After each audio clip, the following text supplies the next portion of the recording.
का समय, प्रदोष का दिन, प्रदोष काल में भ्रमण पर फिर निकले मेरे ओघड़दानी और देख लिया चंद्र की स्तुति करते हुए, जल चढ़ाते हुए।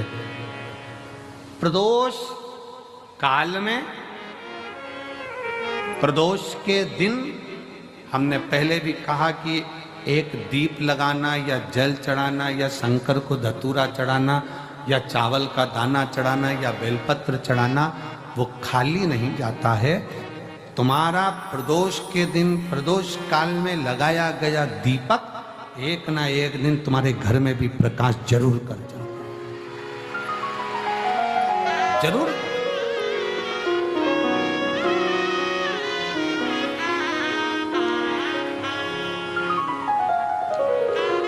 चंद्रदेव की काया से जो रोग उत्पन्न हो रहा था उसको मिटाया शिव। है कि सोमवार की अगर प्रदोष पड़ती है, बहुत ध्यान से सुनना महाराज, सोमवार की प्रदोष पड़ती है तो शंकर भगवान कैलाश पर निवास करते हैं। मंगलवार की प्रदोष पड़ती है तो शिव काशी में निवास करते हैं। बुधवार की प्रदोष पड़ती है तो शिव रजत भवन में निवास करते हैं। गुरुवार की प्रदोष पड़ती है तो शिव गंगा के स्थल पर निवास करते हैं। शुक्रवार की अगर प्रदोष पड़ती है तो शिव नीलकंठ पर विराजमान होते हैं। शनिवार की अगर प्रदोष पड़ती है तो शिव शमी के वृक्ष के नीचे रहते हैं। और रविवार की जब प्रदोष पड़ती है तो शिव बेलपत्र के पेड़ के नीचे निवास करते हैं। महाराज ये एकादशी शंकर से कह रही है कि आपका स्थान ये नहीं कि आप कैलाश पर मिले, उस वार को, उस तिथि के दिन, उस अनुकूल।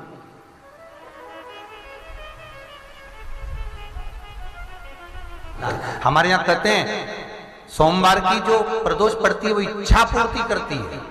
मंगलवार की प्रदोष रोग से मुक्ति देती है। बुधवार की प्रदोष कामना की पूर्ति करती है।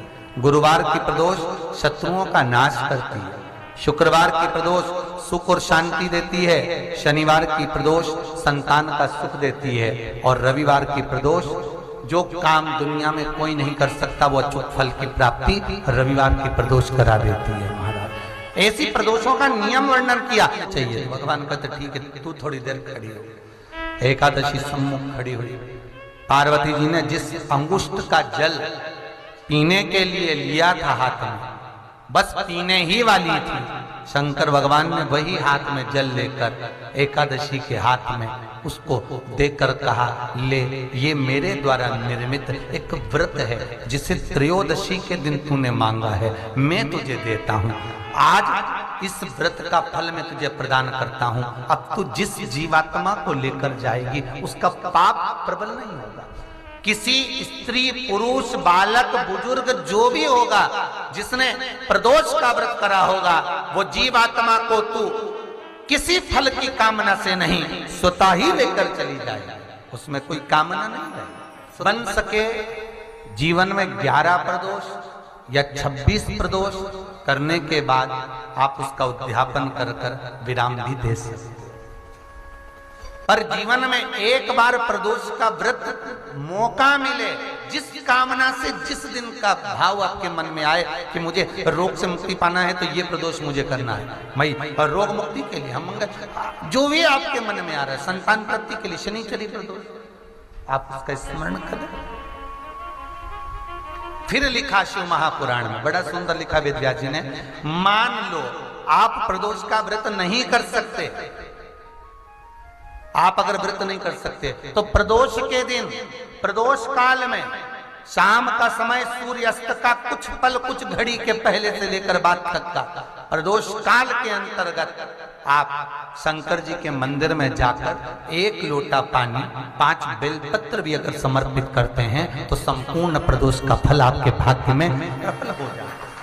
शिव महापुराण में इसका जिस प्रदोष व्रत का हम वर्णन करते हैं, जिस प्रदोष के दिन का आपको बधाई कल हमने दी थी कि प्रदोष की आपको बधाई हो, प्रदोष शाम का जो समय होता है, प्रदोष काल जो होता है, उसका वर्णन जब हम करते हैं, ये प्रदोष की पूजन का विधान किसने बनाया, ये प्रदोष की पूजन का नियम किसने बनाया, ये प्रदोष की संध्या काल का, प्रदोष के समय का पूजन का विधान कौन बनाया, ये प्रदोष के समय पर एक बेलपत्र चढ़ाने का विधान किसने बनाया, प्रदोष के समय पर एक समीपत्र चढ़ने का विधान किसने बनाया, प्रदोष के समय पर अगर मान लो कोई भिखारी से भिखारी व्यक्ति भी है जो ठेला चला रहा है, उसके पास में खाने के लिए कुछ नहीं है, फटे कपड़े पहन रहा है, उसकी जिंदगी में कुछ भी नहीं बचा और कर्जे में लदालूम हो गया, एक चावल का दाना अगर वो प्रदोष के दिन, प्रदोष काल में शाम के समय पर शंकर के शिवलिंग पर चढ़ा देता है तो 3 या 4 प्रदोष में उसका कर्जा चूकना प्रारंभ हो जाता है। प्रदोष का विधान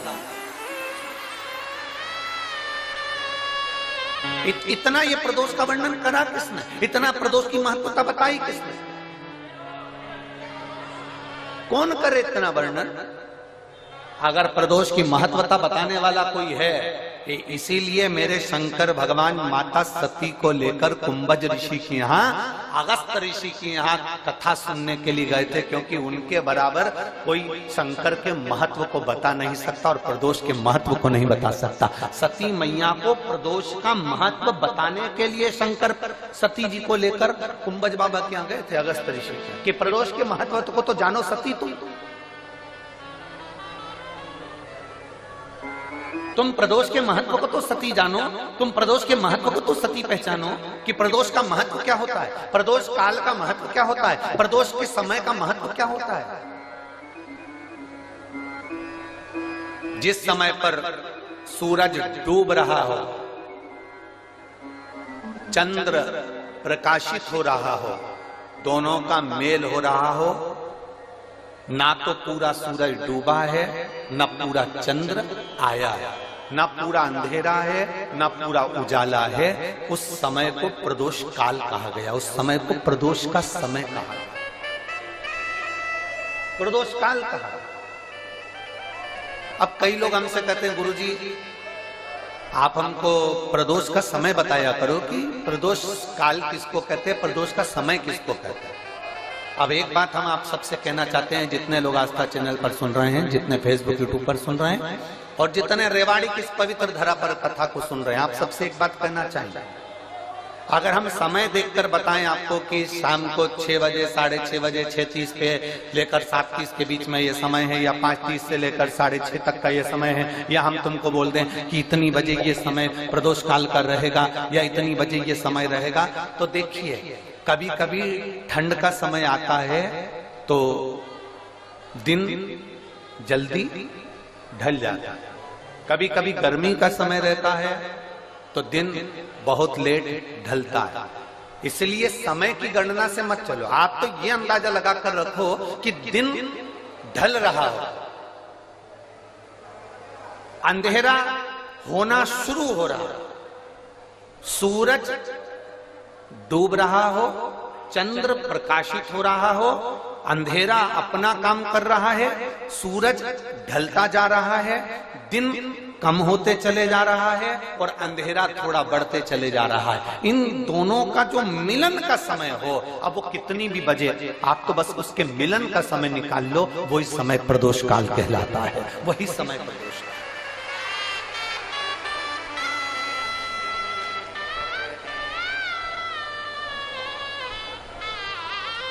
अब प्रदोष काल की पूजन का विधान किसने बनाया, कोई आपसे पूछे तो क्या बताओगे, जम के बोलो जल्दी से, कौन ने बताया था, अगस्त ऋषि। सबसे उससे 1000 गुना शिवलिंग में बल की प्राप्ति होती है।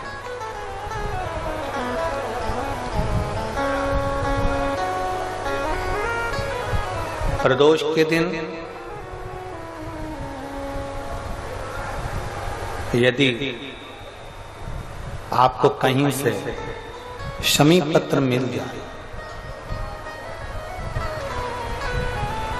प्रदोष के दिन यदि कहीं से आपको शमी पत्र मिल जाए और प्रदोष काल में, प्रदोष का जो समय होता है शाम का जो समय होता है प्रदोष काल,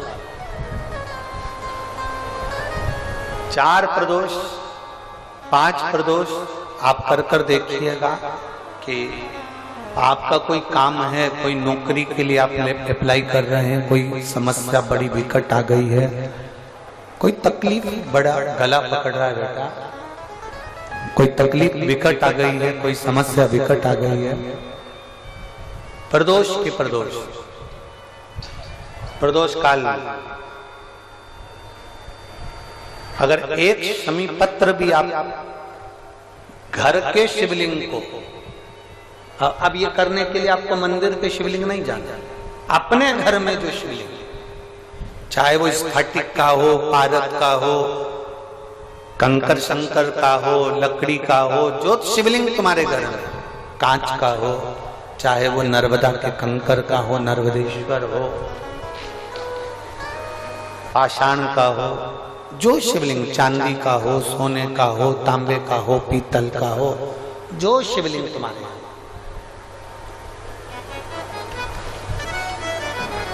एक शमी पत्र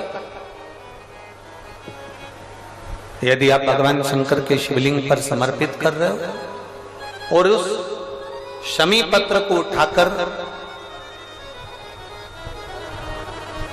रात्रि को 9:15 की जो एक मुहूर्त होता है, एक समय होता है, जिस समय पर हम अपने मन की बात भगवान शंकर को कहते हैं, पूर्व में भी इसका वर्णन हम कर चुके हैं कथाओं में।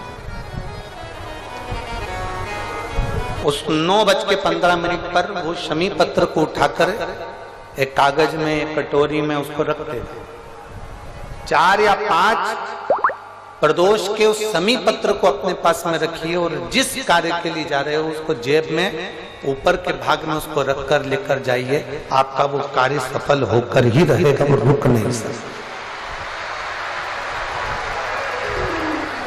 उस शमी पत्र में इतना बल होता है, प्रदोष का जो शमी पत्र होता है वो बड़ा बलवान होता है, बड़ा एक पत्र है।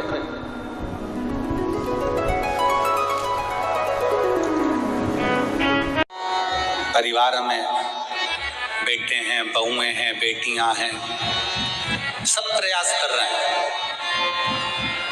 बेटे भी प्रयास कर रहे हैं, बहू भी प्रयास कर रही है, बेटी भी प्रयास कर रही है कि मुझे कोई अच्छा जॉब मिल जाए, मैं उन्नति की सीढ़ी पर चढ़ जाऊं, मैं बहुत आगे बढ़ जाऊं। और बेटा बेटी बहुएं अगर आगे नहीं बढ़ पा रही है तो शिव महापुराण की कथा कहती है कि एक कार्य करिएगा, एक बेलपत्र लीजिए और 7 चावल के दाने इस बेलपत्र के मध्य वाली पत्ती पर रख लीजिए। जो बेटा बेटी बहुत प्रयास कर रहे हो, बहुत कंपटीशन एग्जाम दे रहे हो, बहुत मेहनत कर रहे हो और उसके बाद भी बहुओं का, बेटियों का, बेटों का अगर कहीं जॉब नहीं लग रहा और कहीं सिलेक्शन हो ही नहीं रहा और बहुत हार चुके हैं, तब एक बेलपत्र 7 चावल के दाने मध्य